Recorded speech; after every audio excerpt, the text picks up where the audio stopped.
రాజకీయాలు కాంగ్రెస్ పార్టీని అనేక సమస్యల్లో ముంచేలా కనిపిస్తున్నాయి. కులగణన చేసి బీసీలను రాజకీయంగా మభ్యపెట్టి పీఠాన్ని సుస్థిరం చేసుకోవాలనుకుంటోన్న కాంగ్రెస్ పార్టీకి అంతర్గత సమస్యలు షాక్ ఇస్తున్నాయి.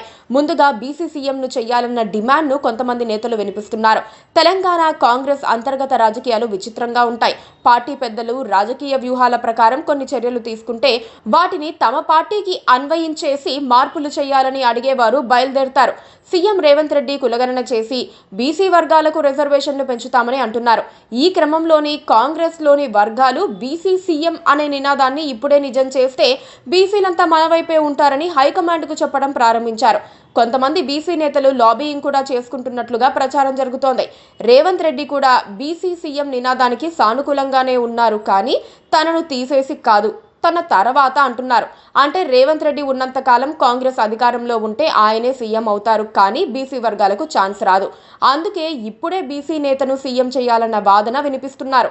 రేవంత్ తర్వాత బీసీ సీఎం అవుతారో లేదో కానీ ఏఐసీసీ నుంచి వచ్చిన నేతలు మాత్రం వచ్చే 5 ఏళ్లు సీఎంగా రేవంతే ఉంటారని, బీసీ సీఎం నినాదానికి తాము వ్యతిరేకం కాదంటున్నారు. హైకమాండ్తో దగ్గర సంబంధాలున్న బీసీ నేత మధు యాష్కి గౌడ్ రేవంత్ కు మద్దతుగా మాట్లాడుతున్నారు.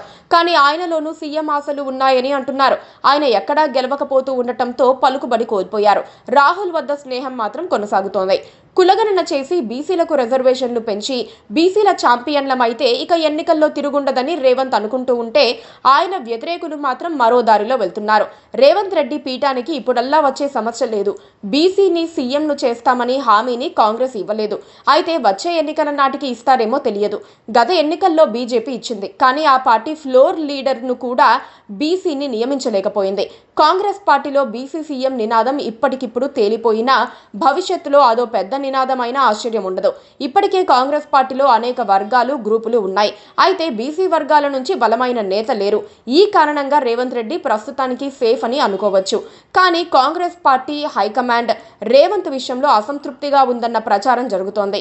అదానితో రాసుకొని పూసుకొని తిరుగుతూ ఉండటంతో రేవంత్ ను పూర్తి స్థాయిలో నమ్మడానికి వారు పెద్దగా ఆసక్తి చూపించడం లేదని అంటున్నారు. ఇలాంటి సమయంలో ప్రభుత్వంపై ప్రజల్లో వ్యతిరేకత పెరుగుతోందని అనిపిస్తే వెంటనే సీఎంను మార్చేసే అవకాశం ఉంది. ఇప్పటికిప్పుడు కాకపోయినా ఎన్నికలకు ఏడాది ముందు బీసీ సీఎం పాచికను కాంగ్రెస్ పార్టీ వేసినా ఆశ్చర్యం ఉండదన్న వాదన వినిపిస్తోంది. కాంగ్రెస్ లో ఏదైనా జరగడానికి అవకాశం ఉంటుంది. Please subscribe to KTV Telugu. KTV Telugu. KTV Telugu channel.